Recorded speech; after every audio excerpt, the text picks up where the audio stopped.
It's time for Studio 7, sponsored by your Permian Basin Chevy dealers. We're joined now with Dr. Sudip Bose with Medical Center Hospital, here to have an important conversation about post-traumatic stress disorder. Dr. Bose, thanks so much for being with us. Thank you for having me. So can you explain to us what is PTSD? It stands for post-traumatic stress disorder, but I think we have it wrong. I think we should drop the D. It's actually post-traumatic stress, and it's a reaction, often a normal reaction to a threat or a perceived threat to one's own life. Yeah, and what are the symptoms and how is PTSD detected? So the symptoms break into three broad categories, and one of them is reliving the event. So let's take a soldier, for example. He'll have flashbacks, hallucinations. The other is arousal, so you're more startled, jumpy. And then the last is avoidance, where you withdraw and avoid the people and the things you used to love to do. So it's interesting that we call it a disorder because if you think about it, we're animals, we're primates, we're evolved to, we want to have nightmares about what can kill us. We want to be startled about what can eat us. And, anger prepares us to fight, and depression takes us out of circulation for a while. And these changes in your brain, they're real. I mean, we actually see changes on the scans. Wow. For example, there's a couple structures, they're almond-shaped. We have two of them. They're called the amygdala. And that part of the brain is what is responsible for tying life experience to an emotion. So, for example, 4th of July, let's think fireworks. So that may transport you to memories of summer barbecues, time with your family, warm, brisk wind.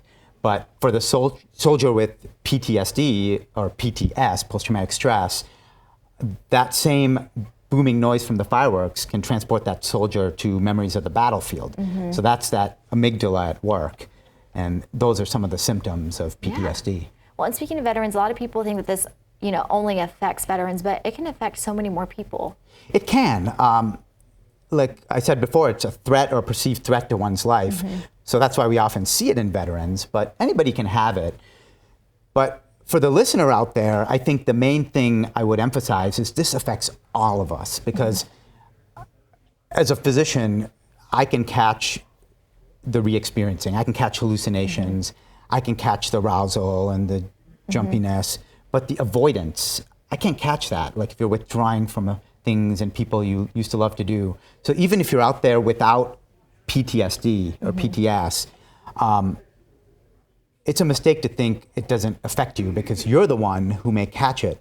I mean, we see a lot of veterans who survive devastating arm wounds, leg wounds. I was in Iraq myself treating these people, and it's very frustrating when they come back and 20 of them a day commit suicide from post-traumatic stress. Right. And this is why it affects everyone. You may be that person who is the coworker, the neighbor, the person in the cubicle, the loved one who catches these symptoms in someone else. So it affects all of us. Yeah, definitely. And what treatments are available for PTSD?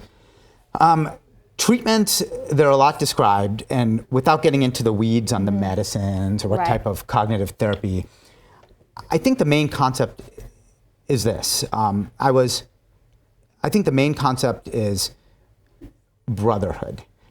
I was asking a veteran the other day, do you miss war? And the veteran had a surprising answer. He's like, I miss war. I miss everything about war. And that's kind of an unusual answer. Like, the veteran's not crazy. He doesn't like killing people. Right. It's not, why does he give an answer like that? And he said he misses the camaraderie, the brotherhood of war. And we can't lose that brotherhood in our generation. And, we're evolved this way to gather food, to seek shelter. And now often veterans come back and you're in a world where literally, one politician accuses the other of treason, or we attack each other on social media. We're quick to attack. And I think that this brotherhood component, we just cannot lose it. And it puzzles me that a lot of these suicides are Vietnam veterans. They had their war experience over, 40 years ago. Right. And then 50% of only 10% of people with PTSD, had combat experience. So there's something else to this. So I think it's almost like a post-traumatic isolation syndrome, a post-traumatic lack of brotherhood syndrome. Right. And I think,